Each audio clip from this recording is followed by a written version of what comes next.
Welcome to the latest Watercolors Aquarium Gallery podcast, brought to you from the Aquarium Rush Studios in beautiful downtown Grand Rapids, Michigan.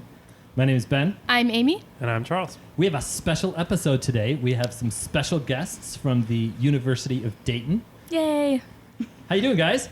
Good. How are you? Good. I would like to welcome Will Ogburn and Lauren Roy. Hello. They're both Hi. they're both juniors, biology majors at the, like I said, the University of Dayton. That's in Ohio, if anyone was wondering. Always exciting to make some new friends. Exactly. Yeah. And we brought them on the show today because, you know, we're all a bunch of hobbyists here who do stuff for fun. But what's it like to do this in a real lab? It's very different. The expectations are so different between keeping fish and then like you guys like breeding fish and making fish happy. Yeah. No, and I'd honestly say one of the biggest things is I've been told I need to stop naming fish that are going to get euthanized. That's so true. Well, you know, we use the word culling around here. That's true. That's true. I get it. So let's get some background in you guys. Will, what made you decide that fish would be cool to work with? Well, it really started from a young age. When I was around 8, I got 2 yellow belly sliders, and I wanted a fish. And just a young kid, you thought, oh, a fish with turtles would be no problem. I very quickly realized I'm going to need to get a tank for this pleco I just bought. I also realized it was a common pleco. So I learned the hard way, but I've been a hobbyist ever since, varying degrees. But yeah, that's what I'm like, this is going to be my life. It needs to be. So about like as disastrous as most people's first tank stories. Yeah, seriously. Turtles probably in too small of a tank back then, and a common pleco. It doesn't get much worse than that. Turtles in general are often Just don't do it. problem. Not Yeah. What worth about it. you, Lauren? So I've just recently gotten into fish. I started my first tank this summer, and I basically only became interested because I met Will freshman year, and that was such a big part of his life. And we've both been looking for research labs to work in, and we got a good friend, like the head of the department, who hired Jennifer Hellman specifically for Will because she knew he liked fish, and I'm interested in genetics, so that's pretty much that. I don't know much about fish other than research-wise. Right. Well, that means you bring a pretty interesting and unique perspective to the conversation, coming purely from academia. Mm-hmm. I think that's kind of cool. And what do you guys do for the lab? What are your roles in the lab? You want to go ahead? So basically, I'm just the daily fish girl. I have like all like my check sheets. Like I have to go through all the temperatures, like look at the ones we have stuff. Like we have obviously some fish like on heaters, some fish on chillers. So it's really important to measure like fluctuation. I do all the feeding for all the fish. We have minnows, sticklebacks, trout. So do all the feeding. Have to watch them, make sure we're not overfeeding, and then obviously picking out the fish that did not survive. So, and then also looking for like diseases and parasites, and also my main job is like looking for gravid females because we do a lot of breeding in the lab. Oh, yeah. And then I guess also observations. We can talk about that later, but we have to observe the fish. How big is the lab? How many tanks, roughly? Oh, We're hobbyists, right? So we deal in number of tanks. Oh, Hey, yeah. how much each you got? yeah. We have 4 racks that are flow-through systems, about 200 gallons in each rack. On those 4, there are 21 approximately 5-gallon tanks. Okay. So that's a lot of gallonage. That's a lot of fun. And then we have some standalone tanks. They're all 10 gallons, I believe, or Yeah. roughly, because they're custom-made acrylic tanks. And they have like little slots so we can put barriers, permeable barriers, non-permeable, clear, covered, just for different experimental variables. And so I think we have 30 of those. So we have a decent amount of tanks. Yeah, it sounds like it. And Will, what do you do specifically for the lab?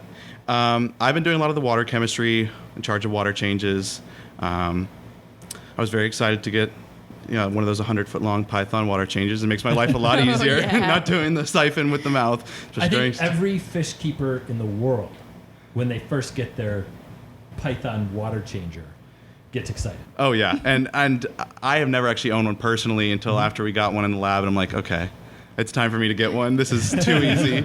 Yes. That's actually a common story for people who work here. The second you start working with one here, you're like, I gotta have this at home. Can't live without it. Totally. Yeah, it makes it much easier, and also makes it easier to get more tanks, and that's problematic That's the sometimes. But yeah, so I did the water chemistry. Lauren and I both are actually currently working on some experiments. But yeah, and yeah, Lauren does all the mating trials too for the most part. One of the racks is dedicated to nesting males, and we have gravid females because the males get so aggressive. They get like a 2-hour period where if they're gravid enough, they might spawn, but if not, we take the females out after 2 hours. Yeah. And what species specifically is that? 3-spine stickleback. Okay. Yeah. Okay. Which they're like native to it's like anywhere 30 degrees north, basically in every continent. They're all over the place. Cool. But yeah, so we're working with 2 populations right now, Puta and Navarro. So just different collection sites. In California. Yeah. They're both from California. 3-spine sticklebacks are found that far west? Oh yeah. Yeah. It's crazy. Like they are in so many different places. I was like, oh, they're just in a handful of random locations. But then I started looking into it, and there's a reason why it's a really common experimental fish, and it's because it's found everywhere, and it has an extensive trait catalog, which we can get into. Is that the same? So I spent some time up in Churchill, Manitoba, 900 miles north of the U.S. border, and there are sticklebacks up there that they freeze. Like for 3-4 months, they just freeze. Is that a 3-spine or is that a different stickback? Do you know? I'm not 100% sure, but Okay. I wouldn't be surprised if it was a 3-spine, because we have some really great stories of how they survived the FedEx shipping from California to here, and they're one of the hardiest fish. And we had 0 die-off. You want to talk about the boxes? It was crazy. Yeah, tell Oh. us fun stories. We love stories. So our lab is pretty new, and because of COVID, we were supposed to start like in the fall semester, like of last fall, but of course COVID, so we couldn't meet in person. So we just basically started the lab like in summer, and so finally in June, the head of our lab, Jennifer Hellman, got to go out and do field work, and so she basically caught a bunch of 3-spine sticklebacks, and then Out in California.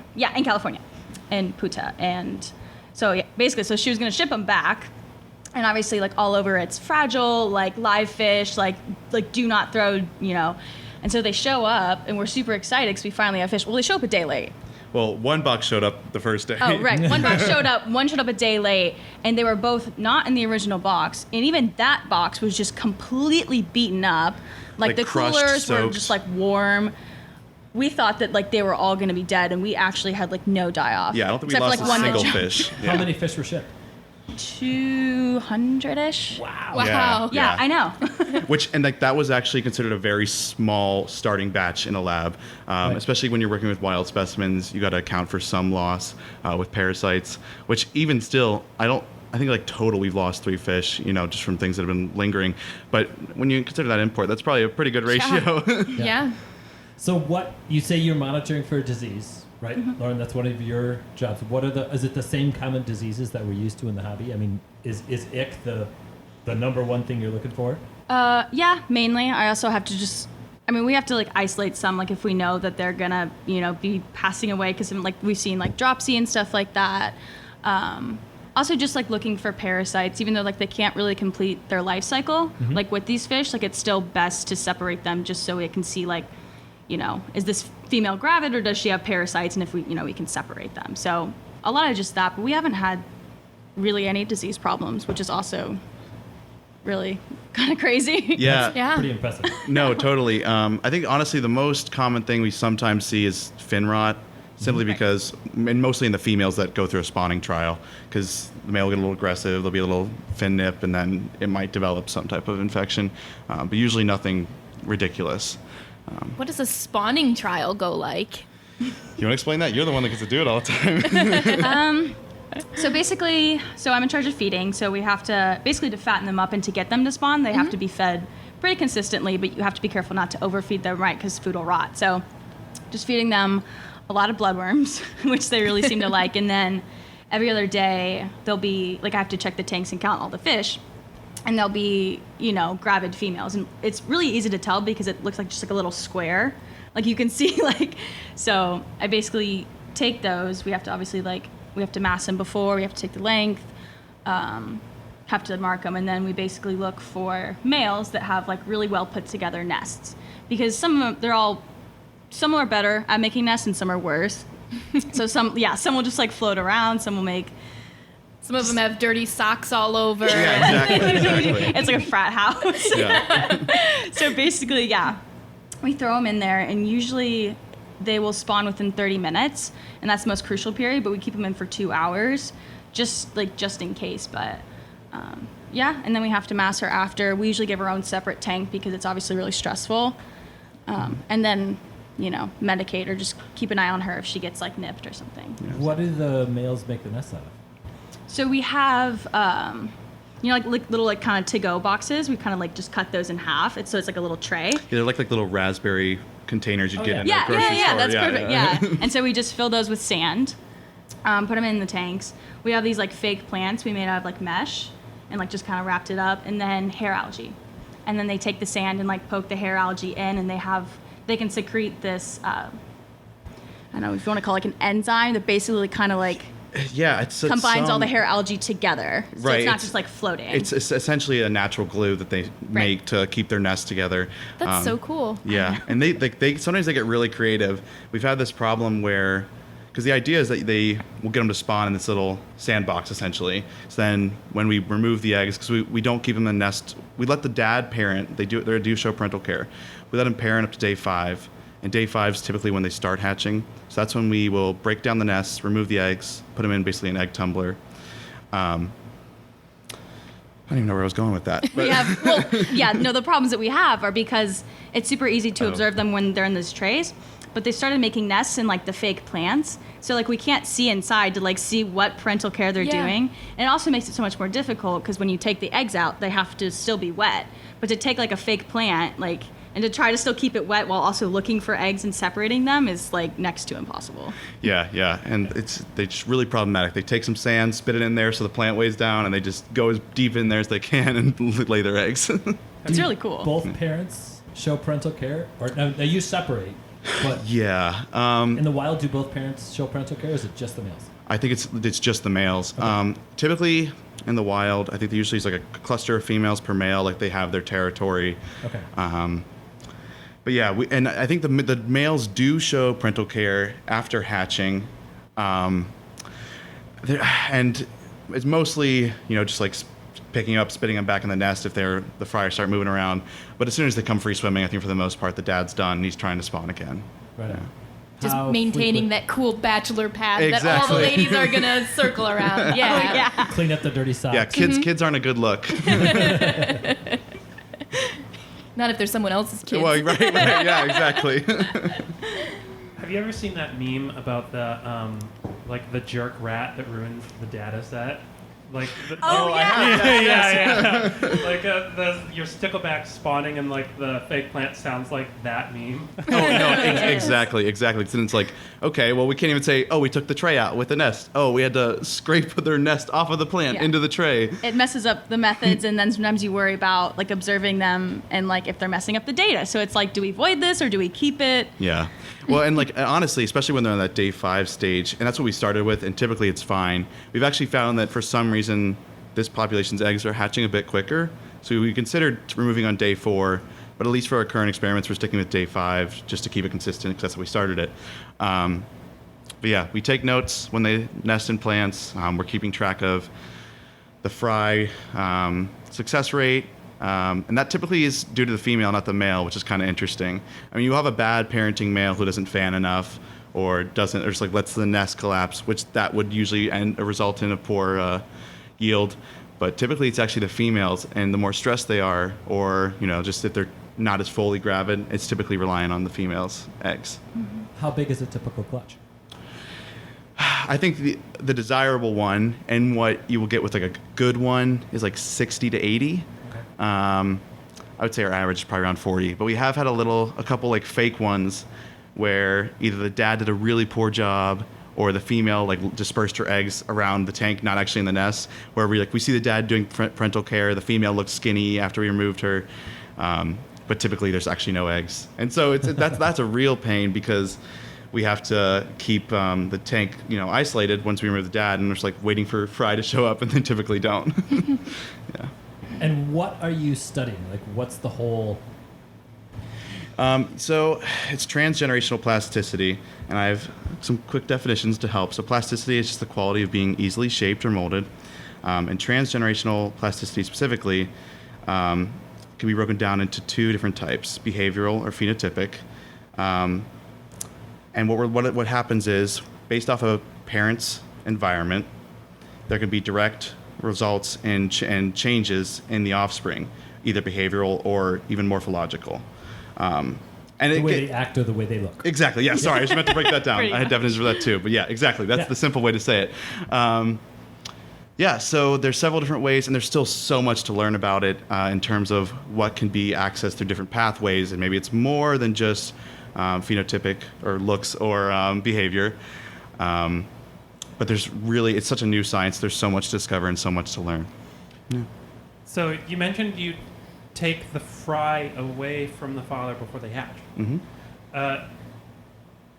How do you? So when you're working with transgenerational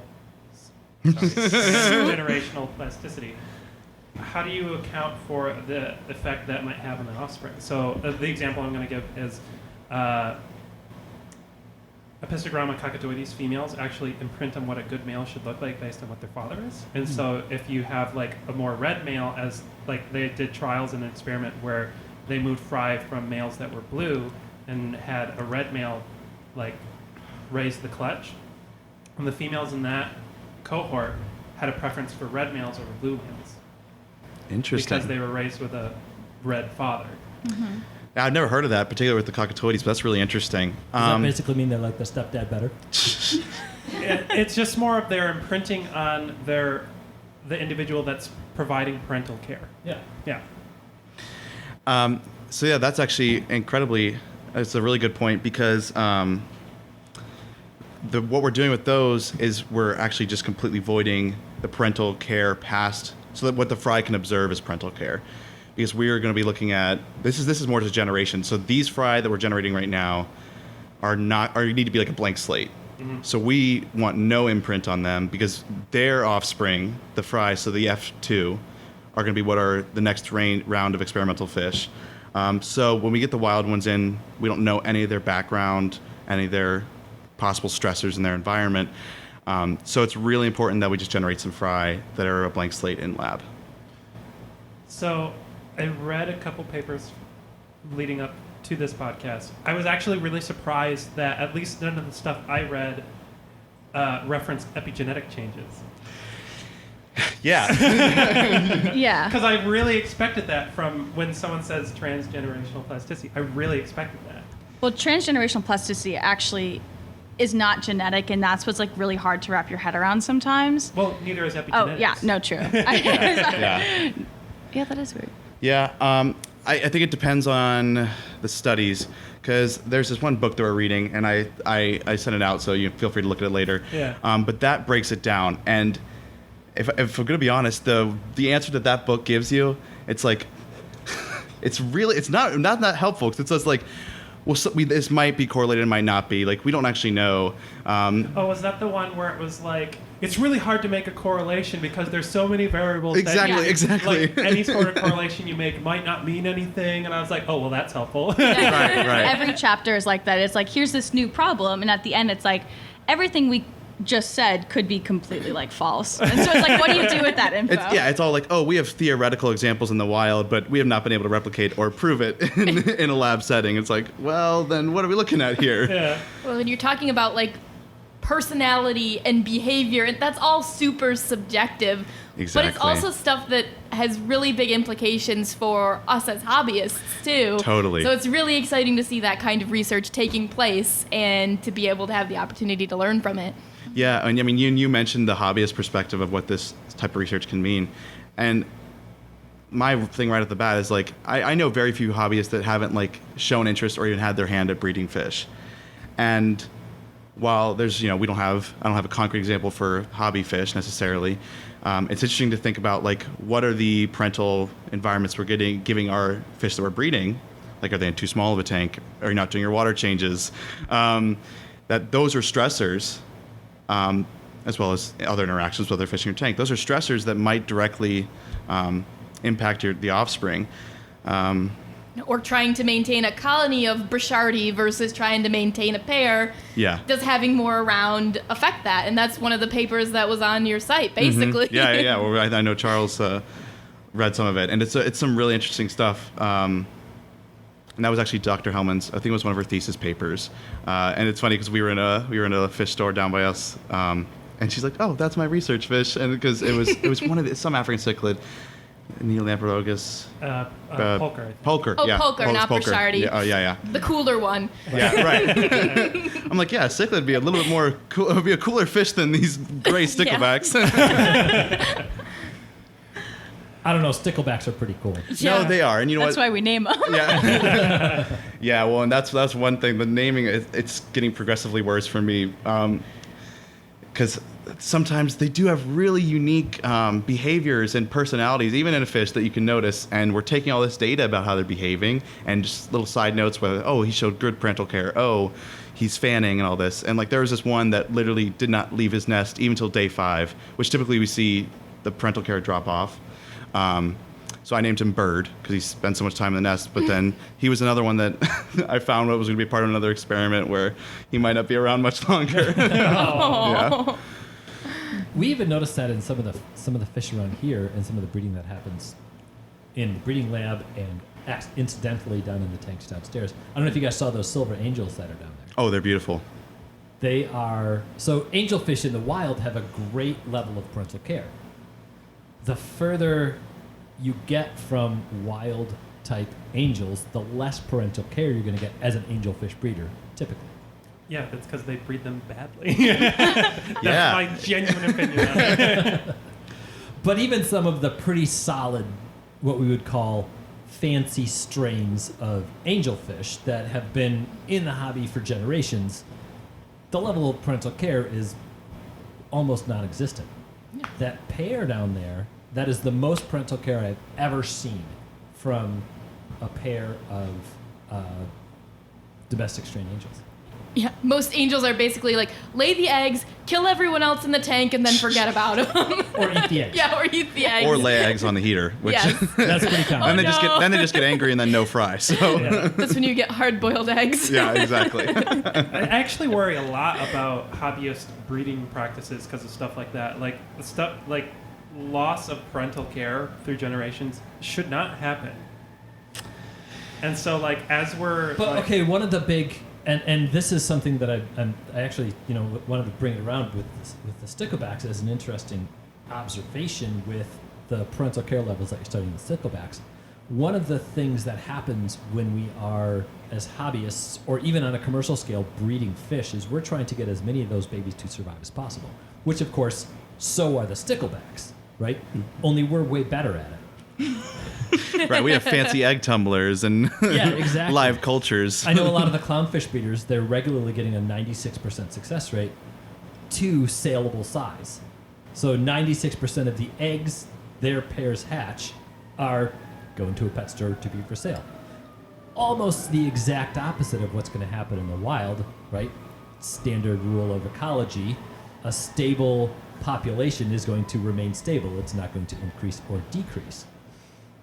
Have you started looking at, or is anyone thinking about what effect the artificial breeding is going to have on the stickleback behavior? I mean, definitely I've been thinking about it. And I believe Dr. Hellman does have some papers regarding, I don't know that I've read any of the ones specifically about lack of parental care, or rather cutting off parental care, which, but I think this is like, what we're doing is one of the standards with wild specimens. And actually, it was a choice whether you were going to even let them take care of the eggs. But what you were bringing up there is something that it's like I want to reform in the hobby that will never happen. But it is like letting the parents. We can parent. relate to that. Oh yeah. No, it's funny. I mean, whenever I listened, you guys, whenever you have like one of those opinions, like, oh, reform this, reform. I'm like, yes, I agree.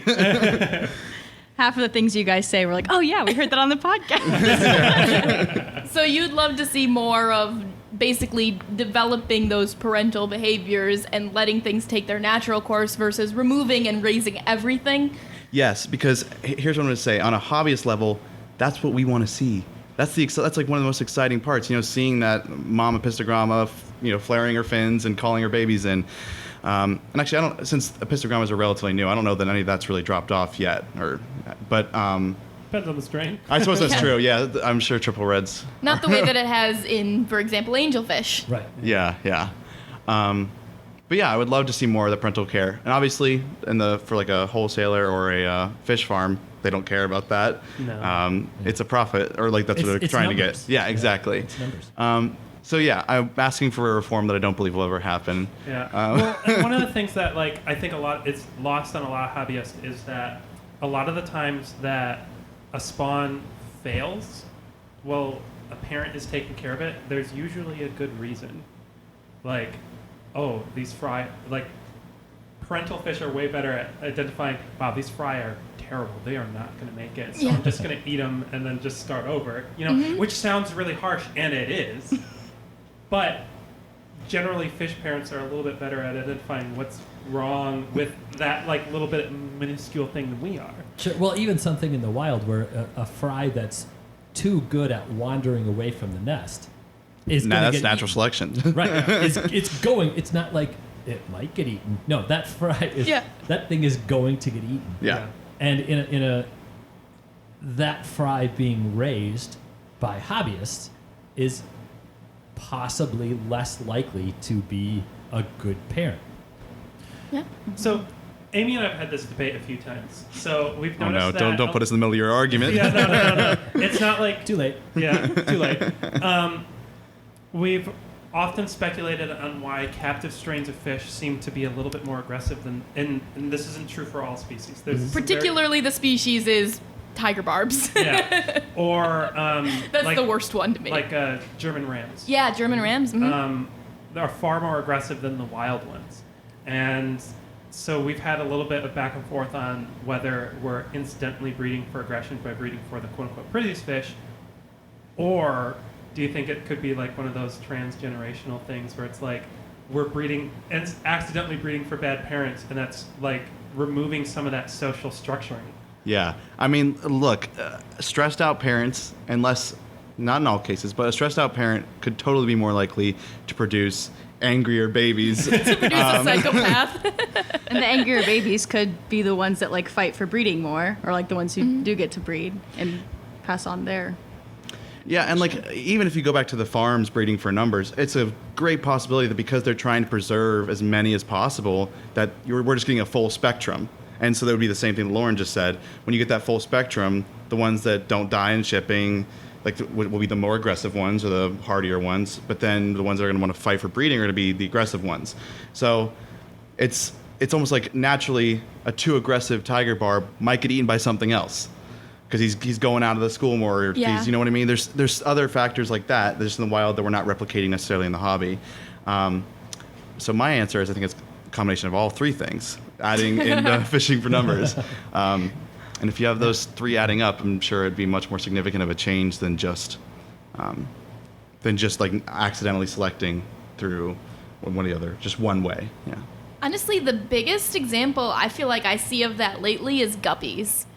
They're definitely not the hardy, bulletproof fish that they were supposedly 20 years ago.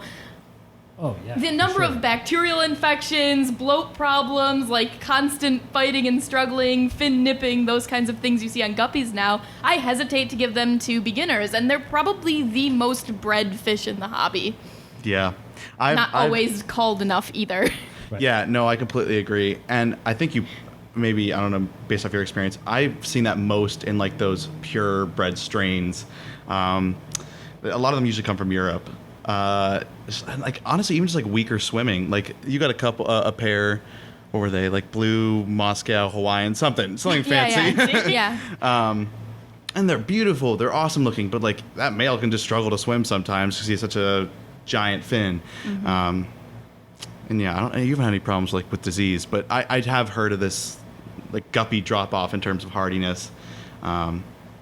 And I think often they're sold at like, they're like a $30 pair of guppies for these strains, especially the ones you see in like, box stores or whatever, even some local stores. And like the ones you see are nothing like the pictures that like the one that looks good in huge clutches. Because I think once again, it's like a breeding for numbers thing and a lot of inbreeding. Yeah. Line breeding intentionally, actually. Well, So a lot of right. those True. strains are That's very developed. true. Yeah. So you were talking about, you mentioned there's a specific experiment you guys are starting to work on, or we're going to start work on there. Can you talk about it? Yes, I think Okay. we can Ours definitely. or- We'll start with ours. Okay. Yeah. Yeah. There's like 3 going on. Yeah, In the lab. we finally we built all the flow through racks. We didn't actually buy them, so we were like we keep joking that we learned like 10 life skills. Like, oh, here's how you do PVC. Here's wood. And so we built all the racks and we got everything in. It's been a very slow process. I'm sure you guys know about how bad shipping is still. Yeah. So once we had everything in, we're like, let's go. Let's just do as many experiments. We've been excited to get it working all summer, and really, it's like we've only been officially been doing experiments, if you count ours, I guess, a month. But yeah, you want to talk about ours a bit? Yeah, sure. Yeah, so we're breeding the sticklebacks, right? So and all 3 of the experiments need fry. So a lot of the clutches is like everyone's like, okay, you get half of these, you get half of these, and then we'll see if like this batch hatches, and then you get those. So basically, everyone has like their own tanks like full of fry that they use for different things. So, but ours is instead of they're doing like the other 2 experiments are more like predator. I mean, ours is predator too, but more like parental and like like. How to describe it? Yeah, it's like so the 2 that one of the grad students, Michaela Rogers, is working in, and then also Dr. Hellman, is based on predator visibility or scent cues during rearing, and how that might affect predation rates, or even like hiding, running tactics. But then we are getting into Environmental rearing. Like rearing. So we're doing like a clutch per tank. Then one half of the tank is barriered off, not visible across it. So they're in the same water, but you can't see through it. One side is given a covered environment, then one side's given a bare. So we're looking to see how being raised in different environments might change their response to a predator. And it's like the reason why it's relevant is because it can be directly correlated with habitat loss. So when you destroy, or like habitat influx, right? If there's like random new like species of plants and stuff like that, that's still a drastic change to their rearing environment. So both. Yeah. Okay, so are you introducing predators, or is it just simply are they raised in a, for lack of a better way to say it, an environment that would be more comfortable? Yeah, we're doing both. In terms of how comfortable they are, we're doing one. So with each fry, we're going to do an assay where we observe them for 5 minutes. They're going to get like a 20-minute acclimation period in a tank with plants on one side, a bare section, and like a little slate piece. Okay. And the idea with that is we'll give them a 5-minute window where we have a program that we watch them with, and we'll code for what sections they're in. And that way we can kind of see, without a predator influence, where they're preferring in the tank based off their, and then we can see if there's any correlation between their rearing environment. And then, I would say like the end goal of the experiment is like once they're big enough, we have our trout, which are our model predators, and then we'll kind of recreate our little tank, but on a bigger scale, right? So there's plants, like we have these little like slate pieces, and then see which ones survive better for longer. And ideally, we'll also do an observation period in the same tank, but with a 3D modeled trout. Mm-hmm. So that way we're stimulating a fear response in the sticklebacks, but not killing them. So we can actually observe behavior, not just how long they survive. Right. Because in an actual predator assay, depending on how good the hunter is, it'll be pretty quick. And so you're not going to get any behavioral data. You're just going to get like how many seconds they lived. Yeah, pretty much. Which is not as useful as like whether they're hiding the plants, hiding the slate, or whether they're darting, whether they're hiding the gravel. So there's a bunch of different responses we could see to predators. And it's valuable to get that not just from, or it's impossible to get it from an actual live predator, so we use model predators. Can they smell the predator? Yes. Mm-hmm. Yeah. That's one of Michaela Rogers' experiment. Yeah. So we had our trout in water, and what we do to set it up is you feed the trout baby sticklebacks over the course of 4 or 5 days, and so what gets released is predator or signaling cues from the baby sticklebacks to other sticklebacks saying, "Hey, there's a predator here." All right. So then you take that water, you freeze it, and then that's your saved cue. So then you can use it on other babies to see how they respond to that signaling, whether in rearing or even parental. If we adults too. Yeah. And has any of that been tried? Like, did you drop the ice cubes in yet? Yeah. Yeah, we saw it the other day. Yeah, Michaela did it the other day, didn't she? What'd you see? Well, so They're really scared. yeah, a pretty good fear response. And so hers is actually with males that have already nested. Okay. So that is actually kind of back to what we were talking about. That's going to be more about how strong the parental care response is when a predator is present or when they smell a predator. Yeah. Yeah. And so are the fry responding to the stimulus in the water as well, or is it just the adults? We actually haven't gotten to that yet. Okay. So we're actually going to think this You're next. jumping 3 chapters. I ahead. know, I know. This is exciting. I love this stuff. Well, we'll be sure to send you updates. Yeah. But yeah, so we haven't gotten to really do that yet because in order to really, like the fry, they need at least a month before we can really observe much. Because when they're so small, you're not going to get much other than just bury themselves in the gravel. Are the adults the wild collected adults, or are these adults that you raised in the lab? All wild collected. Okay. So yeah, we're not going to be have babies to use as adults for probably another 3 months. Okay, would so be my guess. it could be that, and this is obviously something that they'll have to determine through the course of the experiment. It could be that the adults that are responding to the scent in the water got chased around by a trout at some point in time out in the wild and just oh crap, that was really scary. Right. Not those guys again. Yeah, seriously. Well, Yeah. and it's really funny because we were debating between what predators to use, and because they're so widespread, there's a great collection of predators you can use. Oh yeah. And originally we were looking at northern pike, but the problem is apparently they're way too good at eating them. Like you They're can't gone in like a second. So and then there's no data. There's no data to gather with them. Yeah. Right. It's So like, you can't even. They're not even worried at that point. They're just making their peace with God, Yeah, like exactly. getting ready to die. Last prayers. Yep. No data for those guys. So what are some of the other cool projects you guys are working on? So Lauren and I we've been set up working with the lab for pretty right before Christmas, I believe, of 2020. Or I guess that would be, it's 2020. And we got asked if we want to work this summer on an additional project for the city of Dayton.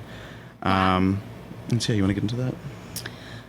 Right. So we're right on like the river, and there's a lot of parts of the river that are really nasty. Which river? Little Miami, but then portions of it, there's several rivers that feed into it. So it's a pretty large collections area. Yeah. And then we're just really trying to start collecting. So we're collecting water samples. Where does that river flow into? Eventually the Ohio. Okay. Yeah. Right. So it's all about like ecological changes, right? They do this every couple of years to just see how things are going, measure like the E. coli in the water. So basically the setup is we have 2 events. There are dry events and then there are wet weather events. Obviously dry events are, we all just go out to the 7 sites. We collect downstream, outfall, and then upstream water. We put them into bottles and then send them to an analytical place. And then they measure all the things like E. coli and all that data. Other chemical compounds. Right. And so then that will get sent back to us, and then we will complete a report for the city of Dayton. Right. And that would essentially set a precedent. What if the same water downstream from the city of Dayton, or if the water, let me start that over.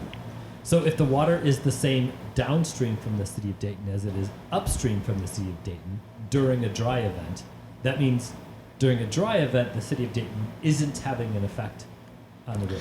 Is that correct? Exactly. Am I Yeah. understanding that right? Okay. Yeah, and we have 6 collection sites, and all of them are storm drains. So even just from Okay. those specific drains, we're doing upstream, Yeah. outfall, and then downstream. And so the theory is they can then target which sewer pipes or storm drains are particularly problematic. They know where that water's coming from. And during wet weather events, that's incredibly important because you're getting all this runoff. Yeah. There was one time where at one of the sites where it was literally just like gasoline on top of all the water. It was really bad. It's Yikes. a little disheartening sometimes. But Yeah, and another part of it is this year, I think every 5 years they do a biological sampling as well. do you want me to talk about wet weather first? Oh yeah, Just sorry. So there's the dry and then there's the wet weather, which is obviously when it's raining, but there are specific parameters that make it really difficult. So all the sampling for the 6 sites, it has to be done within 2 hours.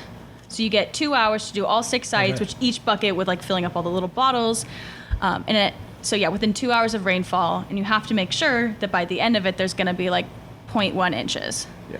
So we've only done like successfully 2 I think 2. this whole summer. And it's just the two of you guys? no, it's other people in our lab as It's well. a team of 5, and right. yeah, but you know, when people are out of town, like we were this week, I'm sure they didn't get to do much sampling.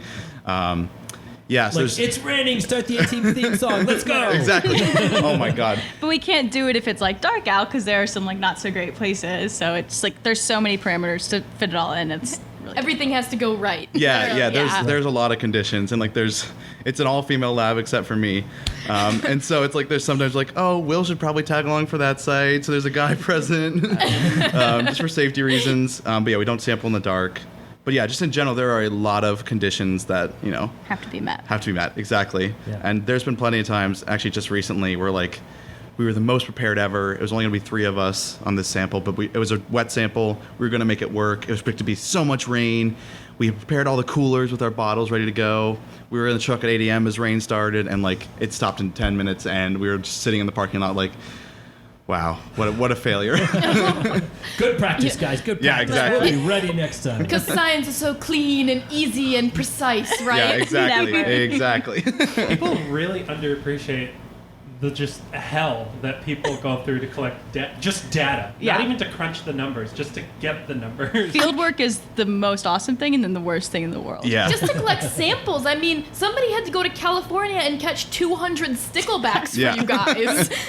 Don't they have sticklebacks in Dayton? Yeah, they the brook stickleback is actually it is around here in streams, but that really boils down to the 3 spine's been used more, and there is a much thicker, much better trait catalog, and it's been worked with for plasticity reasons. It's been worked with in labs for much longer, so it's It's a model organism. exactly. I was trying It's like to do, Drosophila, but for the fish world. yeah, exactly. Charles has pounded that term into us. We know what that means. Oh, awesome! I wouldn't use it if I knew. Yeah. But the second so part of that is, so every 5 years they do like an invertebrate sample. So recently we went to all the sites, then upstream, outfall, and downstream, and basically used like, you know, like the little sifter nets. It's like one person would hold it, and basically it was me like shuffling my feet, like kicking them all up. That's the best part. Yeah, except she had broken waders, and she's like, I think my toes are broken. Yeah. You know, there's supposed to be like the padding on the bottom. Yeah, well, mine just completely fell off, so Oh, it hurt no. really bad. So that was really fun. But then the worst part about the field work is you have these bottles with like full of plants and other rocks, but there are little macroinvertebrates. So you have to sort all those out, and then you have to count all those out, and then you have to ID them. And a lot of them are missing legs or tails, which is the only way you can identify them sometimes. So super fun, but again, Yeah, one of the girls, Kate, she's been brought on as a lab tech, and she's been the one that had to count. And one of the bottles, you know, it was like, it's this tall a bottle full of a bunch of plants, and like the macros are so tiny. She got like 740 or something in one bottle, and my she's gosh. like, that took me 4 hours today just to Wow. that was just separating them from the gunk. Then she had to ID them. So Yeah. In this context, macroinvertebrate pretty much just means, oh, you can probably see them. yeah, Yeah. exactly, yeah. tiny Prob- worm. Daphnia all the way Yeah. up to dragonfly larva. Right. yeah, exactly. It's exciting when we get like a crayfish because like, oh, we can handle that. So fun. I don't know what that is. But then like Lauren was saying, like mayfly nymphs, damselfly nymphs, and like so many of those look so similar. And the only way to identify them is like their pincers on the top and their tails and their legs. The problem is in this ethanol that we euthanize them in, so many of them have like lost it or just like they got clipped off or something like that. because we're handling them with forceps. Yeah, And they're yeah. so tiny. So poor Kate has been slaving over those those macros. 8 trying hours to- a day staring into I've a been microscope. slaving over a hot microscope for 4 hours. You're going to appreciate this data. Oh yeah. Yeah. There were lots of times where like we'd be like, how's it going? And she'd look up and there were just tears in her eyes. Legitimately. I'm like, oh, I wish I could just give you a hug, but I know I want to make it better. Right. Right in the thick of it. This is how we get our research, guys. Yeah, it was much really much cool. more exciting before we got to that point. Can we, I want to go back a little bit for our listeners. I want to describe how you collect these macroinvertebrates just a little bit more, just because I think it's a really cool process. So I'm assuming this is at least very similar to stuff I've done in the past where you have a person upstream shuffling, and then you have someone downstream with the actual net. Yeah, we originally were going to try a seine net, but we were not getting anything with it. So we just stuck to like your standard dip net, which ended up getting us plenty of macros. So yeah, Lauren would just like, they standardized it. I think you stomped for 30 seconds in front of it? No, Or was it longer? was, so for each, so there's 6 sites, and then there's 3 bottles per site. And then to get the bottles, we did 4 sets of stomping, which was each 1 minute each. So again, Stomping. a lot of stomping, but then that worked. Have headphones on and stomp to a rhythm? No, I just You should try that. I just sang to her from shore, and it was about the same effect. I was breaking my toes. Yeah. Humming, staying alive. Exactly, yeah. Every once in a while, you just hear from shore, I believe in you. Well, I was actually really bummed out because Dr. Hellman was like assigning who was going to do what when we started doing the macro sampling. And the good thing is we only have to do it once for this project. And she's like, yeah, Will, you'll be sorting on shore. And I'm like, I wanted to be a stomper. My dreams going up I in know, flames. I know. I didn't want to be a sorter, but I wanted to be a stomper. Don't we all? Yeah. The levels of parental care in so many of these different kinds of fish is one of the favorite parts about the hobby for me. Yeah, for sure. And even like on the lab level, that's one of my jobs, right? For the males that have already mated, they obviously show parental care. And like we said, they do it for 5 days. But every day I have to go over with my lab coat on, like with my little laptop, and we have a programmed ethogram, which is What's an basically... So it's just like a program. We use Boris, which is a very commonly used thing in just like in research labs, just like to...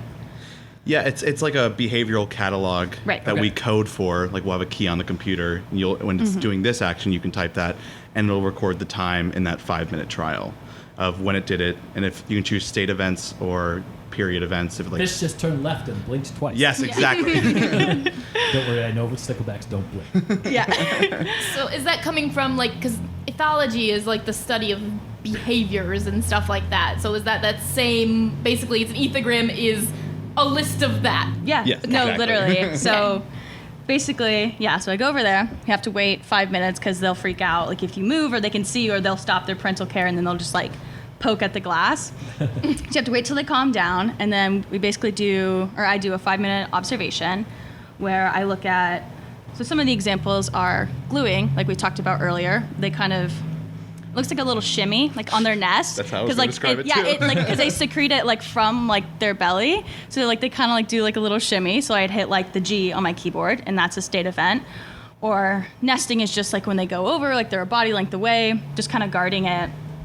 Aggression is pretty easy because they just like tap on the glass a lot. Obviously, fanning is they just like sit and like they fan their tail, and poking, they poke at the nest like to kind of rearrange the eggs, and also rearranging the nest like spitting. They use sand, but So how long are you sitting here hitting these buttons? 5 minutes every day. Okay. But For how many tanks? yeah, so it changes. I think the most we've had is 5 going at once. Okay. So, but 5 minutes for standing at, like they're like staring at them, and then 5 minutes for the observation. Then you have to clean up all the data, move to the next one, 5 minutes, then 5 more minutes.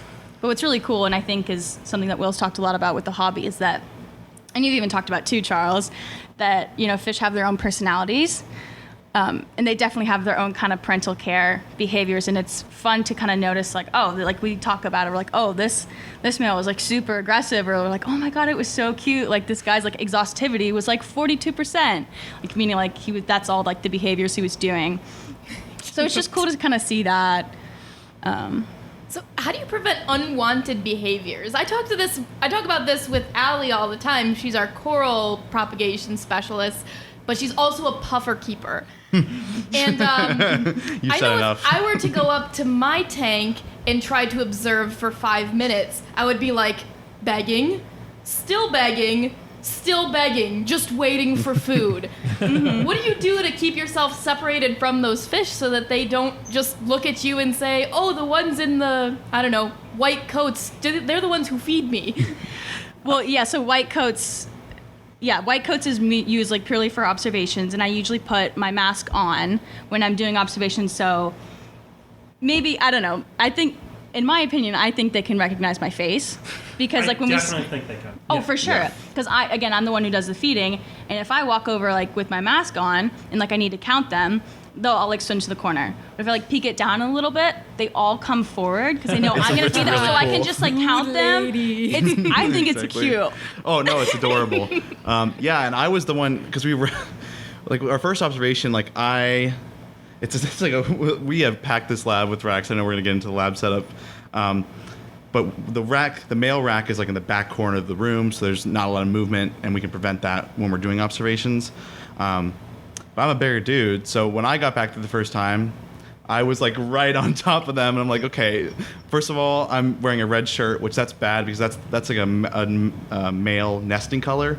And so they were just seeing me as a giant stickleback. And then I also realized on the back of my computer here. Angriest stickleback they've Yeah, ever exactly. seen. And they were really mad about it. As long as it's only the fish that think that, it's okay. Right. Well, then I realized, I got a couple of pistogramma stickers on the back of my computer that if they see, that's going to be a problem because they might recognize it as a fish. So yeah, we started controlling for these things, and we picked it up pretty easily. But that's why we practiced this before. We were like, this is the real data. And we've spent probably like the past month designing just our ethogram for the grid we're doing on the tank to observe our fry as they react in different environments. So how many times did you say, wait, we don't have a button for that? Oh, like nearly every day. That's why you just have to practice like all the time. Yeah, so Yeah. you're collecting data for, at this point, months before you're actually collecting data. Exactly. Just like on random fish, we throw them in there. We're like, let's pretend this is our baby. Yeah, exactly. And I think it was even like the day of the first observations we started doing, and I'm like, oh wait, if we code this one at the same time, they can't overlap, or they do overlap, and it's super annoying. So I'm like, I gotta recode all of these. So I even the day of, I was fixing it, but I think it's good now. I think we're not gonna run into any problems. Yeah, I've started to basically. So to answer your question in short, if they can't see my face, they're fine, and then they just do their own. But if they do see my face, they're like, where are the bloodworms? That's awesome. Yeah. Well, and it's funny because for the first half in lab, we were like really strict about masks. Everybody was vaccinated, but Dr. Hellman has a baby at home, so we just wanted to be really careful. Yeah. And then mask mandate got lifted at our school, so we could take them off and stuff because we were all vaccinated. And I swear, I feel like they started recognizing your face like from that point on. They're like, even with the mask, they didn't recognize her. But there's something about your face they remembered.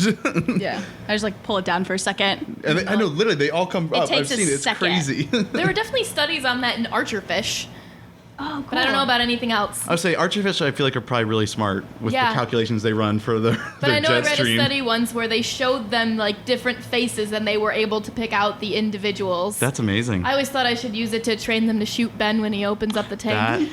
Yeah, then you should put the tank like right on this side of his desk, so whenever he peeks over. Yeah, but only him. I'm going to walk in and there'll be an archerfish in one of these tanks. So do you guys That'd have be any- so good. So do you guys have any fun stories about like odd practices you've had to set up in the lab? So for example, when I was running trials, I was only collecting data once every 5 minutes for an hour. So we would basically set up a relay. And so then we had to set up a sign of, because I had a rolling chair, that for like an hour and 20 minutes, I'd be collecting data. And it was like, we would have a sign in the lab saying, you're not allowed to stand in that area where I will be wheeling from spot to spot to be collecting data. Because it's like, otherwise, if I'm doing it individually, I'm investing an hour to one data set as opposed to an hour and a half for like 3 or 4. Mm-hmm. So do you guys have any like funny, like little weird like lab practices like that where it's like, you're not allowed to stand here for the next 20 minutes, otherwise. Yeah, well, and actually it was funny when we were first testing ours and it's like a little 5.5 for the 5-minute behavioral assay. And when we were starting that, it was really funny because we had it on our main lab bench, and like someone came down and just put their elbows on the bench, and it scared the fish like nothing else. So we were very quickly like, Yeah. okay, we need to find a different room for this because no one's gonna be like allowed to move anywhere in here. The tiniest vibrations will send them just darting, and then again, you have to start over with the acclimation and then the actual observation. Yeah, and like for those, you're talking about like a 25 minute acclimation period, then an additional 5-minute acclimation period or 5-minute observational period without predator, another 5 for. So like you said, it becomes a big time commitment. That's not like you can't have it get screwed up. So basically, no one touched the table. Yeah. Or then we just decided to move rooms. Yeah. If you touch that table, I will kill you. Or you're doing it for me. Yeah, scientists collecting data is one of the most volatile human beings on the planet. Because, like, I just love the idea of someone, like, bumping the table and you're like, damn it, Janice! Exactly. It is so frustrating, though. Well, because if you're sitting right in front, right, and you hear someone, like, rinsing on the sink or, like, moving gravel, and, like, I just, like, have to stick my arm out so, like, the fish don't see me and, like, cut it out. Get out of here! Yeah, and one of the guys that runs maintenance in the building, he's been super helpful in the setup. Helped us a lot with a lot of the life skills we learned. One of the times we were doing observations, and he came in like with his loudest voice possible, and Dr. Helmut goes, "Hey, could you be a little bit quieter? They're doing observations." It was just really funny. Yeah. All right, so nitty-gritty stuff. Oh yeah. I know that a lot of the people that are listening are very dedicated fish geeks. Many of them with fish rooms. I don't know how much experience you guys have had with seeing some fish rooms, like some people's Yeah, I know how outlandish, extreme. outrageous. Yeah. Or even our fish rooms I would here, say, like our quarantine Your facilities. I would say the basement and- is jaw dropping. All the tanks, don't get me wrong, all the tanks are beautiful on the main floor, but it's like, oh my gosh, this is awesome. This is a dream down here. What are some of the things in a lab? What's a basic lab setup? What's different? What's the same? How is it filtered? How is it lit? Even like those are the type of geeks we've got on this podcast. Yeah. Oh yeah. So since we're not growing plants, I know you just mentioned lighting. I'll get that one out of the way. Since we're not growing plants, the racks have no lighting except we're installing LED strips for experiments that are going to be like really strict about daylight times. So just the overhead fluorescents are what's lighting the tanks for the most part. Which is on a timer. So yeah, they get yeah. like 10-ish hours a day Yeah. light. Have you ever been just standing there and the lights go off and you're like, oh crap? No, but you know what? When we were setting it up, like it's like an ancient setup, like for the timer that's like built into the lights switches, and so like one of us had to come in at 6 a.m. make sure they were off, and then later to see if they 10 could turn on, or 10 Yeah. p.m. And so it was like someone had to commit to coming either super early or coming back after hours to make sure the lights were functioning properly. But yeah, we got that standardized pretty quick. So yeah, we have four racks, that are flow-through systems. They have 90-gallon plastic reservoirs. We had a bolster with a wood frame. So when you're talking about a flow-through system, is that source water flows through, goes down the drain, or is that flows through, or is that a flow-through filtration system? Recirculating system is what I should have said. Recirculating I apologize. Yeah, so we built all of that with PVC parts and all that. Obviously, we weren't just getting scrap pieces, but It's amazing how many different PVC fittings you can fit into You a have small no space. idea. it's Oh no, you saw it Oh, yeah. downstairs. Yeah. I know I did, yeah. exactly. I completely know. no right. I mean, like there was Yeah. one point where all the floor space in the lab was filled with like PVC glue, gloves, and just pipes everywhere, fittings. yeah. Which smells rancid. The Oh glue. yeah, we tried to do all It our is gluing very outside. distinct. Yeah. Yeah, it's rough. Yeah, and so I think I did all the cuts for it, which that was like very nerve-wracking for me because like 880 GP gallons per hour. Nobody's a plumber until someone makes you be. Yeah, no, exactly. And I was like, oh my gosh, these need to be very specific measurements for them to line up with the tanks, and yeah. we can't have any leaks. So yeah, we actually ended up with like one of the only labs without a floor drain.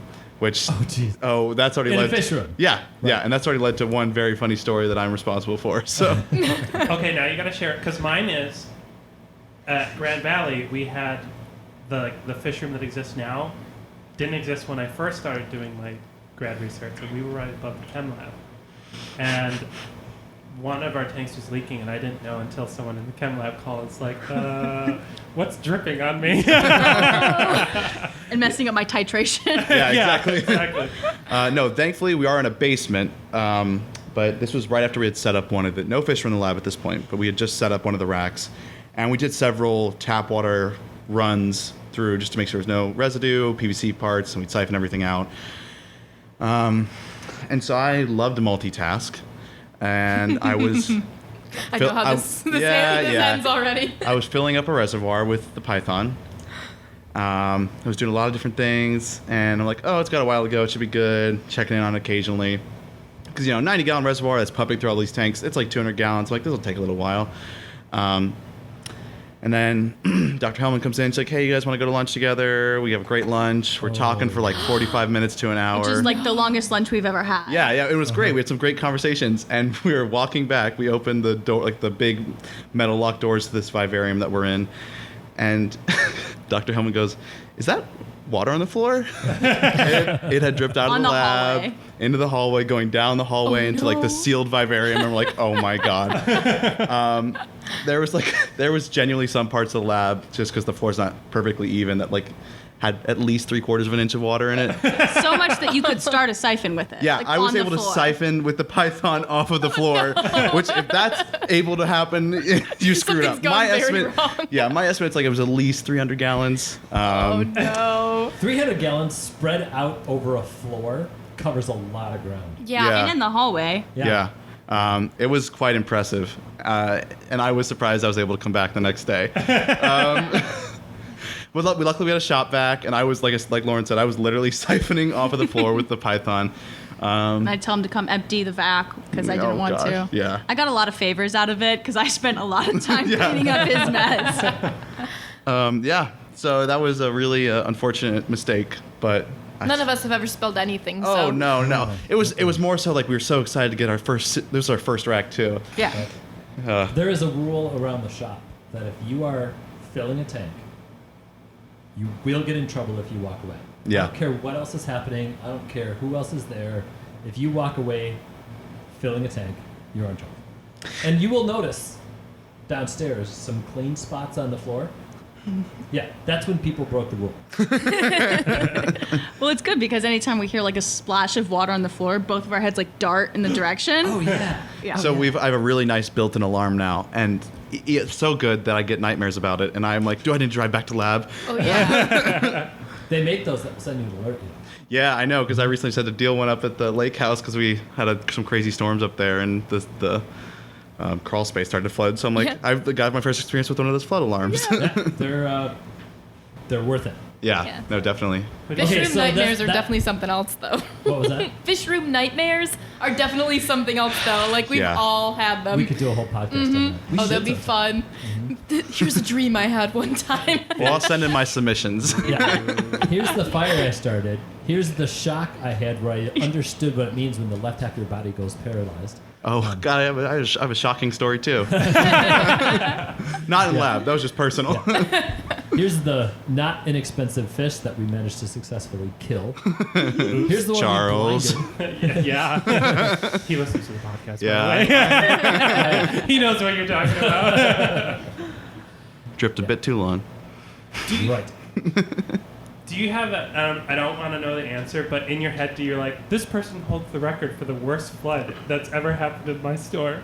The worst single flood or like the overall worst single actual Who has the worst count or who has the worst one? Like- Total gallonage. If we Yeah, could run total off that. gallonage. In your head, do you're like, yep, this person is definitely guilty. I just need a yes or no. Current staff? Yes. Or like in the history of me working at stores? current staff. Current staff. Yeah, I think I know exactly who it is. Oops. Yeah. That has to be you, Charles. That one. Yeah. But I managed to flood. No. Really? But not the Amy? recent one. Because I managed to flood this area here so bad that it made it into the basement. Oh my gosh. They were literally like using brooms to squeegee out the back door. No, I think, well, so it's a little cumulative, right? Where this particular individual has multiple floods from the same tank after the same instruction to not do that. Oh. And it flows through electrical, like, outlets in the Yep. basement All right, I get it now. more than once. Eva. Yeah.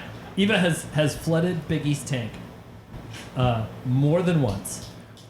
I'm And Which is a to- 180 to a- gallon tank. You have so much warning. I was saying, yeah, there's quite a timer on that one. Right. My favorite is apparently, and as long as we're talking about Nick, you're gonna have to edit this out just because we can't rag on her this long. But apparently, the most recent time she told me you were literally like she was talking to you and then realized it was happening. And so I'm like, that has to be the worst feeling in the world. I was gonna say, I was like, I hope it's not me. I'm just That'd be lucky I awkward. haven't been doing water changes in a while because neither you or I remember my spills. You did have some. I've definitely had a few. Yeah. Did you see the days since spill counter? Oh, that's Oh yeah, I did there's not. a day since last spill. Oh, that's And we hilarious. got it up to 9 once, but we did actually have to put it at a -1 once Oh, because the spill was that bad. wow. Wow. I guess that's a spill that lasts for 2 days. It takes that long to clean it up. Okay, I'm going to tell one more spill story, but then I want to Just get because into we're rambling I know, now, we're so we rambling. may as So well. We Yeah. used to take care of an aquarium at a university. Oh, cool. And one of the things we had, so when we do water changes on a lot of our service aquariums, we use the 44-gallon Brute trash cans on wheels, right? And we fill those with water and wheel those somewhere and dump them. Well, we had to wheel this down a ramp, and it hit a rock. And 44 gallons of water. Now, Is this salt water too? this actually was fresh water, Oh, okay, which is good. Amazingly, everyone involved had a good laugh about it. It was a lower level room, classroom, at the bottom of this ramp, in session. Well, 44 gallons of water flowed into there, and even the maintenance guy who laughed and helped clean it up was in a good mood about it. The professor, all of the students, it did absolutely zero damage, but it was 44 gallons of water that flowed under a door into a classroom during class. Wasn't that building the computer labs too? At least it was when I was there. It might have been, but this was either a chemistry or a biology. Then you must have made out well, because I remember looking yeah. at those tanks from the windows from the computer labs. Yeah, so if you could picture where those tanks are, down the hall to the right, there's a ramp that goes down. Yeah. No, And that was the ramp. Wow. Yeah. That's well, hilarious. look, you gave all those college students a good chance to get out of class that day. So. We were so Some grateful time. for Yeah. that distraction. Yep, we did. Was it a test day by any chance? Might have given them an extra Don't study know. day. Yeah, come to I UD. don't know. Yeah. All right, so that one, we digressed quite a bit there. That was Oh, a yeah. while ago where we talked about this is a 200-gallon flow-through or recirculating system, Right. and that's for the sticklebacks, right? Yes, and actually we do have fathead minnows on there too, because those are one of the fish that we were going to use for the city of Dayton, because we were going to test water on those fish. Unfortunately, we never got a spawn. I think we got them too late in the season because it's hard to get them captive bred and not wild caught. So they were all like kind of in that die off. But yeah, so typically that'll be only sticklebacks. And that's going to be mainly for holding. If we're trying to, the offspring we're generating, they'll be on there. But if we're using experimental offspring, they're usually in standalone tanks. Especially when it comes to environmental or signaling cues that they might release.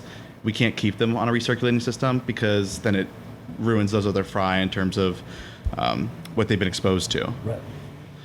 So I guess like theoretically, if you were trying to generate an entire rack of fry that are exposed to trout water, you could do that.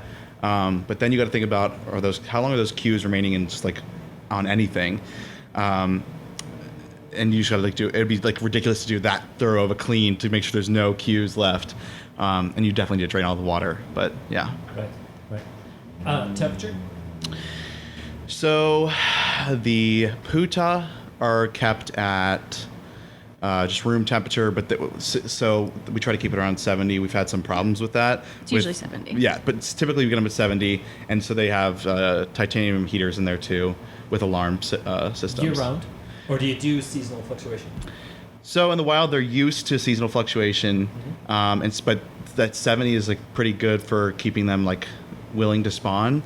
Although my understanding is now this summer is their spawning time, but Dr. Hellman said that they usually keep that internal clock, the wild parents do, and sometimes even the offspring, where like they will only spawn in the summer months. So generating the fry like August, September, mainly July, August, September is really important because they might not be willing to after.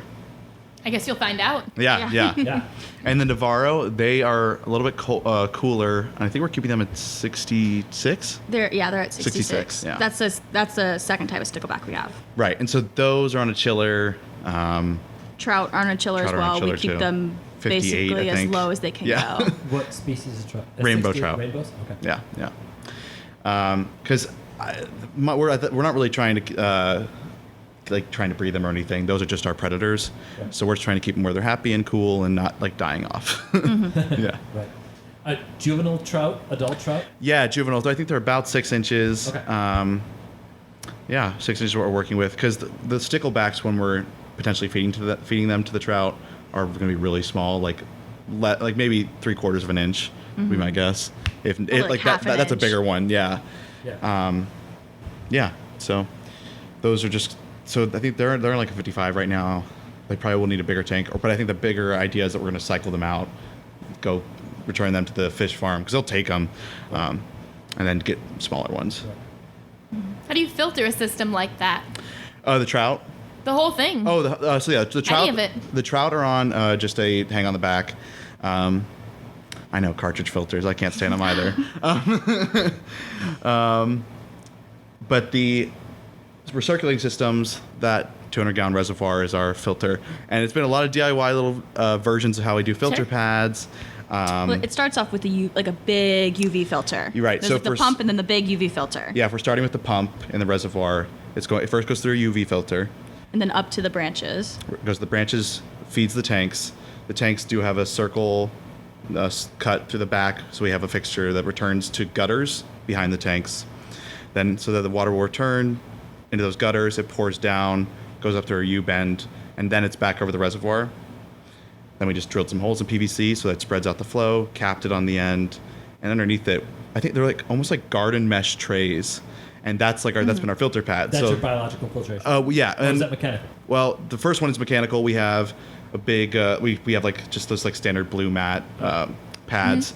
And on some of them we've stacked 2 because they're particularly messy sometimes when it comes to feeding them excess amounts to get them spawning. And then underneath we have another one of those trays with bio balls. Okay. Cool. yeah. That makes sense. So that's the 200-gallon Yeah. holding system. Yes. The individual, or what's the male? You said you got a system in the back or around the back Yeah. for the males, right? It's The the- bachelor pad. Yeah, that's the same 200 system. Same. Yeah, because we're not worried about cues from them. Actually, if anything, I think sometimes we find out that males sending off hormone cues in the system encourages other males to mate because they get more competitive. Oh, and yeah. make better nests. Yeah, and they make Yeah. better nests. And we actually have chosen to let them see each other, which is when we get aggression actions in the ethogram, just so they get a little more of that visual contact. Oh, there's other males trying to get in That's my one nest. of the amazing things that I've observed with breeding fish, that and particularly parental care, that if they don't have anyone to defend against, they're more likely to eat their young. Yeah, If yeah. there's someone to defend against, they'll defend those fry like to the death. But if there's nothing to defend against, maybe the fry are food. Yeah. Yeah. It just seems less urgent. Right. Do you see that with Exactly. sticklebacks as well? Yeah, I guess we don't get to see the eating behavior because we're not keeping the males in there after they've hatched Sure. right now. But even that 5-day period. Yeah, significantly more aggressive, and we don't remove all of the fry from that tank. We just remove the male, and we. Oh, right. So the fry will get raised in that tank, but we're not letting the neighboring parents see those fry, because I think what the basis is that either they'll think that they're their own fry, they'll go try to pick at them or eat them. So it's an unnecessary stress for the babies, and we don't want it to corrupt a father trying to spawn. But then that is something kind of interesting because as we're putting these barriers, the tanks are next to each other. So sometimes you'll end up with like a male in the middle, but then he has 2 fry batches on each side. So he's not seeing anybody.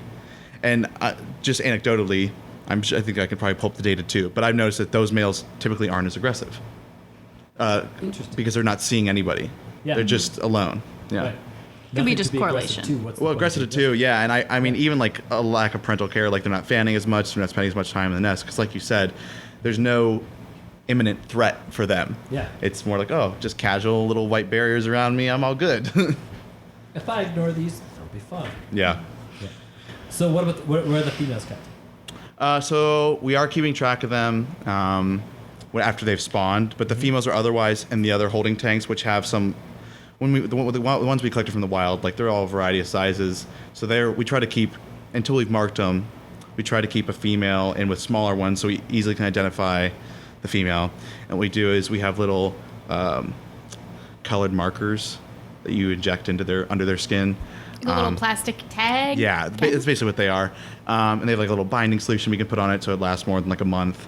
And we just kind of write that down. Yep, we keep track of where we put it. There's like 3 locations. It's like right above the head, middle of the body, and like back of the tail, and you just Left and right side left, as well. right, different colors. So there's like plenty of different ways to give every female a unique code of their plastic markers.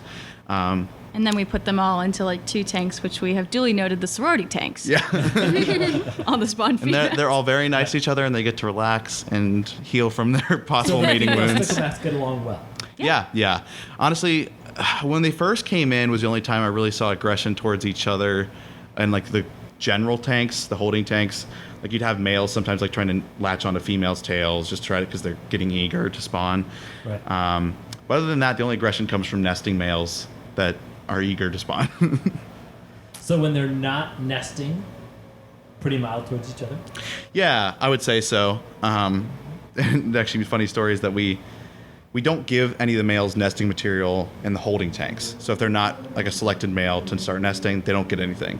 But there was one point where there was excess food, so one of the males started building a nest out of leftover food, and that's when like Lauren said, "Yeah, we need to decrease feeding if there's enough food sitting around for them to build a nest." Like, Who don't fed need that day? this. Let's Yeah. build it. Yeah. Did you feed that day, or did you feed that day? It was probably me. I think I was like, "Oh, look at them go after all the bloodworms," but of course they leave like the mysis and like they want with the bloodworms. Yeah, that's why afternoon feeding is solely bloodworms, because that's the ones they pick out anyways, and that fattens them up, so Yeah. which is better for spawning.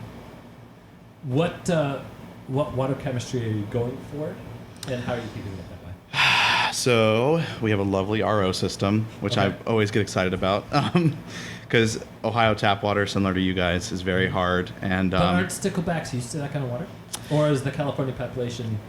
yeah, so they are used to hard water. Okay. I mean, it's more so that they actually just don't care. Like they can live in basically anything. Sure. But to standardize it, we're making our own water. A salinity of it's 4 to 5 parts per million. Okay. Because so I think it's like barely brackish. Because there actually are marine species of the 3 spines. So like there are like populations, which is another reason why they're a great species to study, because you can directly compare the marine population that sure. river or lake versions came Yeah. from. But yeah, and then I just do a general hardness using some C-chem stuff to balance out. And pH we're keeping around 7.5. pH 7.5. Yeah. Temperature you said 68 or 70-ish, depending on which. Yeah, depending on the population. Yeah. Ammonia, nitrate. Oh, ideally 0. Nitrate. Oh, nitrate does show up, of course, because that's Yeah. if it's not there, you mean you're not producing the good stuff. Yeah. Yeah, and I tell you what, this is my first time working with a system of this size, and there's definitely a startup period. We tried to cycle everything, and we did actually a really good job, but then like eventually it starts to catch up, and it's like okay, we're doing like 1 week I had to do a water change every day, and then every 2 days, every 3, and then finally stabilized. But yeah, and we were maintaining like the same water chemistry over that period. It was just like I saw a little spike and like, okay, this is going to start snowballing if we don't get on it. Yeah. Yeah, because I mean, I think our main system has like 150 fish. So that's a lot of fish on one system that are being heavily fed. Yeah. Yeah, 150 fish in 200 gallons, essentially. That's not Yeah. a super wide margin. No, from definitely care. not. Definitely not. And the good thing is we have a very large reservoir, which you would obviously need with so Yeah. many fish. And the biomedia we have a lot of it, so that's what you need. So did you initially do a fishless cycle with ammonia? Is that what you're saying? Nope, we did the guppy cycling. Nice.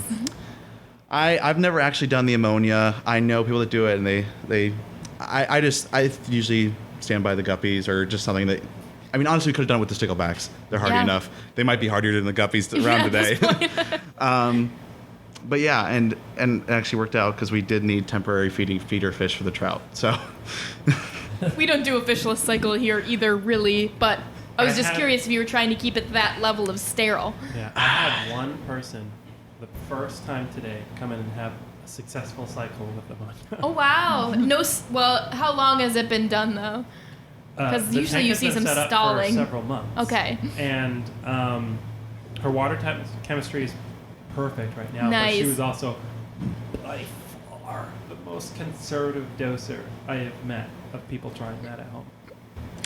yeah, I feel like there's it could potentially be a lot of wasted time Yeah. for for that type of method. That's why I personally have never engaged in it. Actually, my preferred thing is when I have enough tanks at home that I'll just seed sponge filters in one and move them over. And Plants. I still monitor the water chemistry when I do that, because just because you moved a sponge doesn't mean it's completely balanced out, depending on how much fish you put in there. But yeah. I want to go back a little bit. Mm-hmm. Can you explain to our listening audience why it matters that you have a consistent water chemistry throughout? Like, why do you want to remove that variable? Well, it is a variable, and any variable that's not consistent is another factor to consider in experimental results. And especially, I mean, it's important no matter what, because consistency is what provides data that's usable.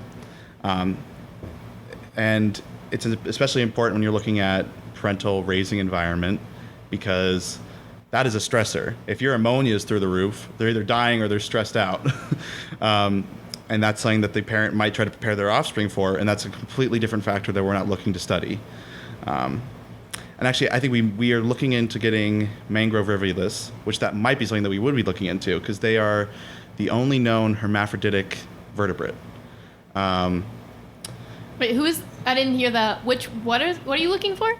Mangrove rivulus. Okay. So Which will be a separate. it'll be a separate whole experiment. separate experiment. That's a type of Like, killifish. yeah, It rivulus is. It is a would be killifish. yeah. Yes. Yes. There's a molly that is also a hermaphrodite. Oh, really? I didn't know that. Yeah, and those are particularly really cool. I meant to mention them earlier, but like they can live out of land for 2 months if the water chemistry is too clean. Like that's one of their things. So they're like a very odd species. And when you're looking at plasticity work, it's really great to have a cloned fish, because then there's no genetic variables. It's only what you're inflicting on it. So to that water chemistry note, that's a huge genetic variable, is like the biggest thing that we can't even like comprehend, and it's hard to narrow that down, because one population or one genetic variant of that population might have a totally different, change based off different environment than one in the same population. But with the rivulus, you completely remove that genetic variant, and I think the standard for them is like they're male female, but then sometimes males show up, and it's not understood why that happens. So What that's would be the point of that? well, right. Yeah. Genetic crossing. That's the only time that happens in that species. So that's a whole other thing that we want excited to explore. And I'm personally interested to see like what can trigger that land response and what they do on land. So Yeah. like But that's going to be really difficult. it is. But like one of the things is like, would an aquatic predator's presence encourage them to go to land? Right. And then how do you use like a land cue? Like one of the predators is snakes. Those would be like land and water. What would they prefer if they get a snake cue? You know what I mean? So there's a lot of cool stuff to look into with those. Yeah. Just to put it in perspective for the listening audience, like one variable you need to control for is pH affects sense of smell.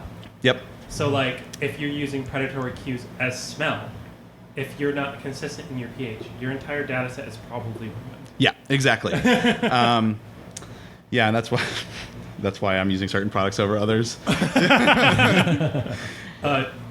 You said Seekin, right? Yes, Yeah, I did. Let's just give Seekin I a didn't know thumbs what's allowed up to real do. quick. Yeah. So what was your biggest surprise, Lauren? Honestly, the personality. I just kind of It's came. personality. All right. I know Edit that one out. I know where the door is. Yeah, that fish have personality. Like I feel bad. I'm in a room full of fish lovers, but I know like they're like a kid's fish because people think that they're so simple, and then they end up like hurting them.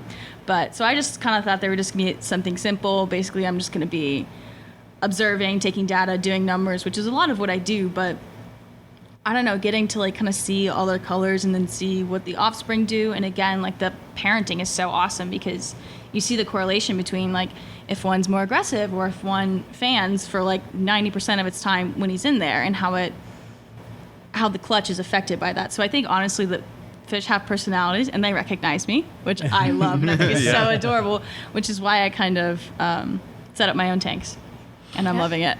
Yeah, I mean, like parental care was like when I was just in the hobby, like that was the thing. Was like, oh my gosh, this is the best thing ever. Like now we're going.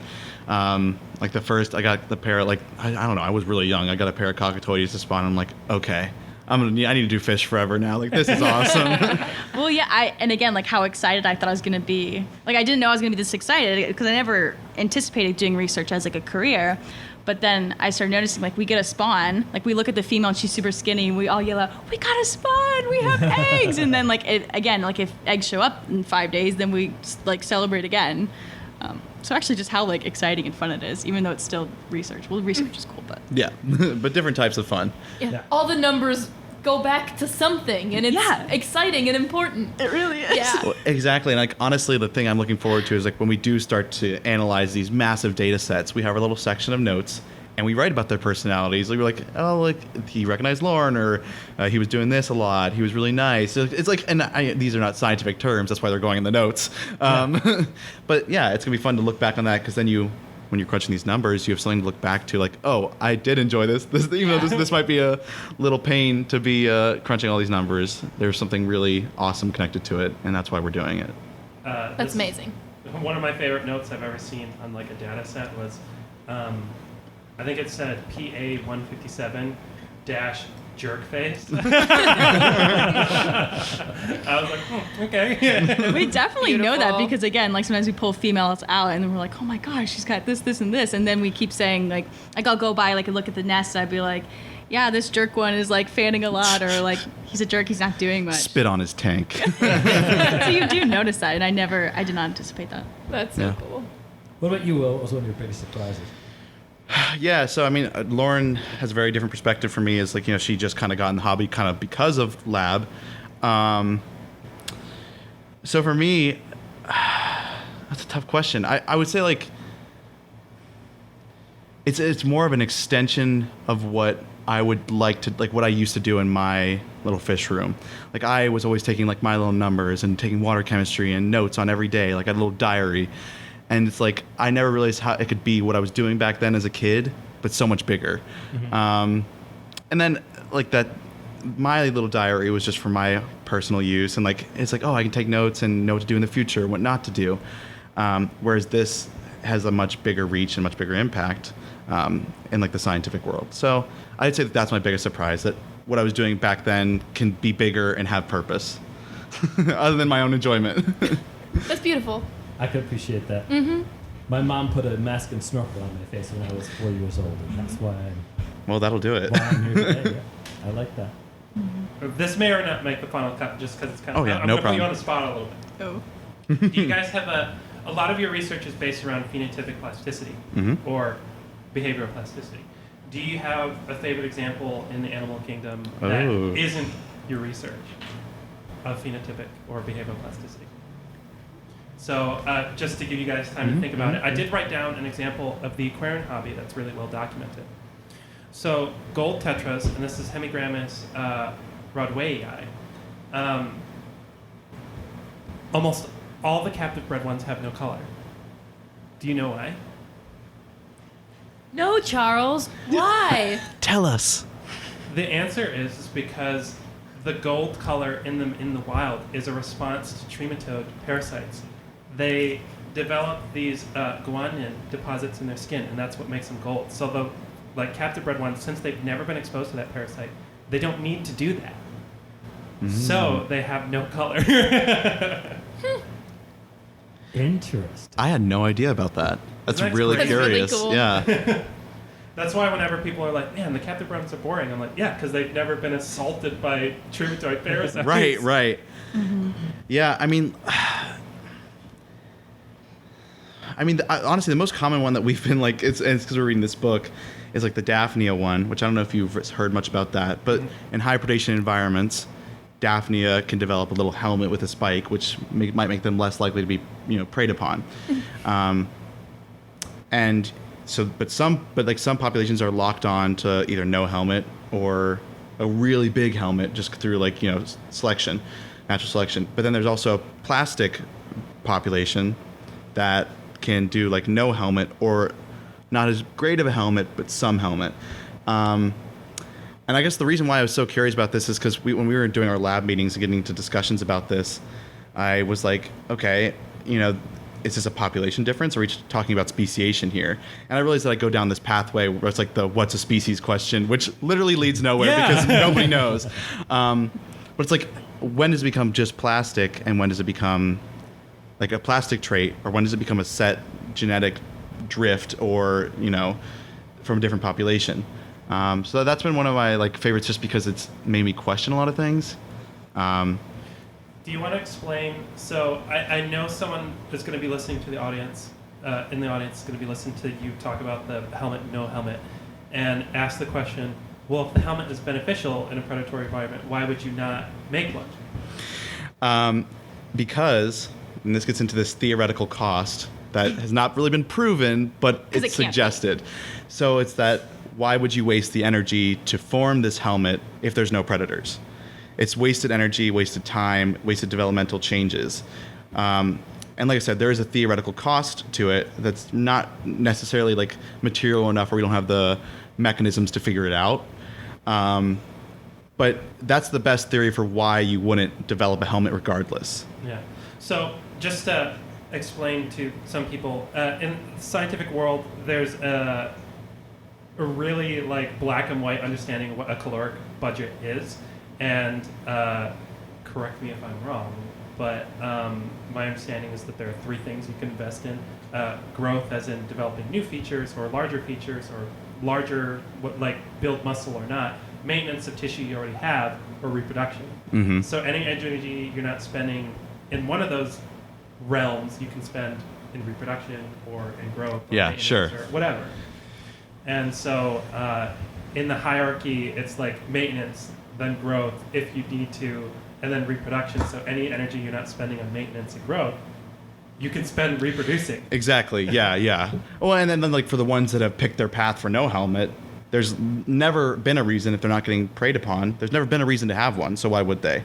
Just like they haven't been selected that way. And like you said, why develop that helmet if it can be redirected to making more babies? Yeah. Also, too, they kind of, like, if, say, like, you have a generation that hasn't, like, you have maybe, say, 10, 20 generations of, like, no predators, like, they kind of start losing the ability to develop those helmets, even if you introduce a predator. Like, if you're 20 generations down the line, no predator, they don't have the helmets, sometimes if you introduce a predator, it will take several generations, if possible, for them to redo like the helmet.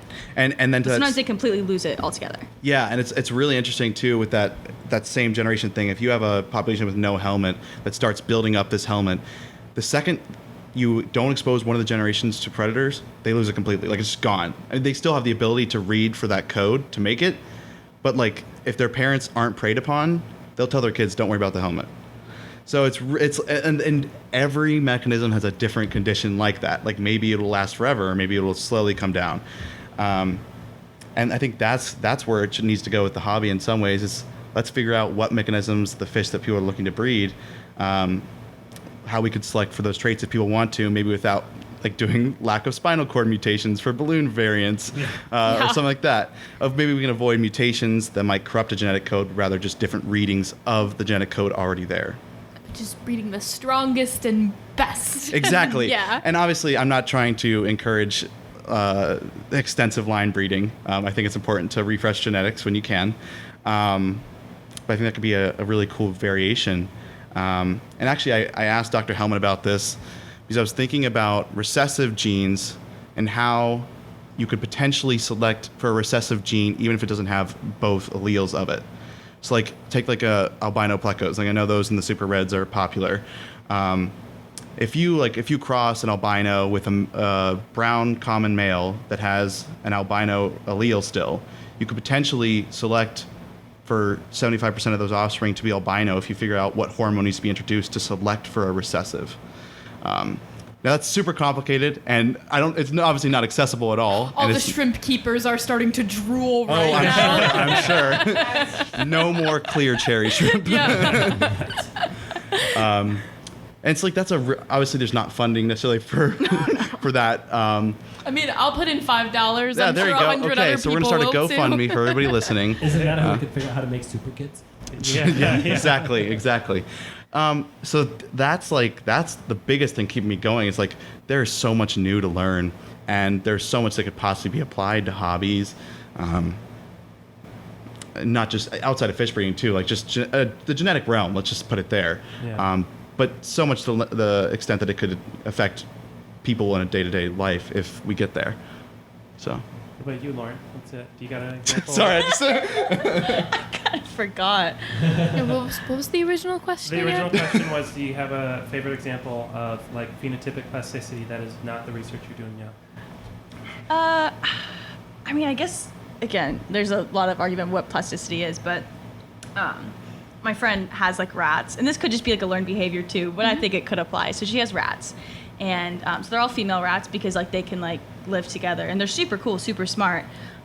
So she thought that one was going to pass away. She took it to the vet, and it's lived, but like in that meantime, you know, animals are very sensitive to loss. So like that one would have grieved and maybe not eaten. So she got this baby, like this really tiny baby.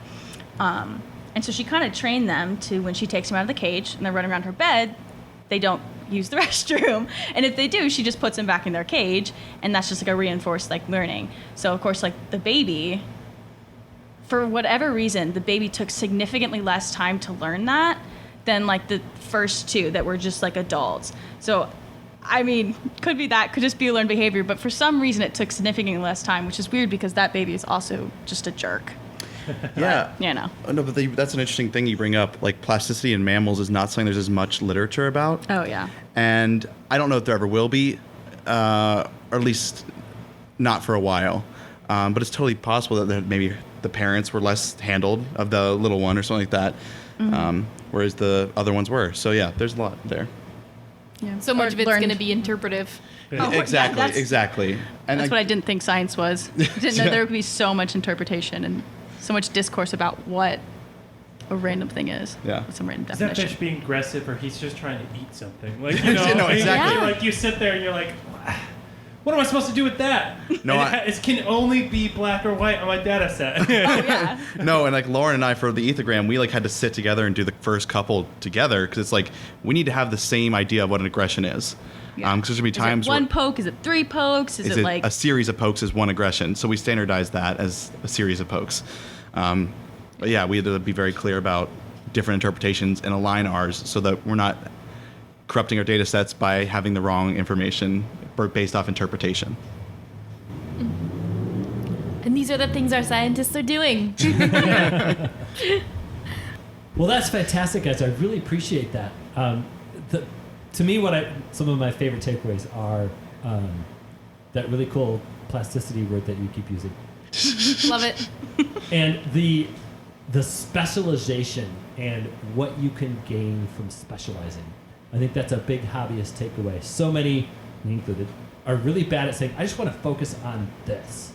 And for me, I'm like, I want one of those, I want one of those, I want one of those, and I want one of those. And that specialization takeaway from a lab experience is, I think it's priceless. And I always envy those people that have that ability to do that.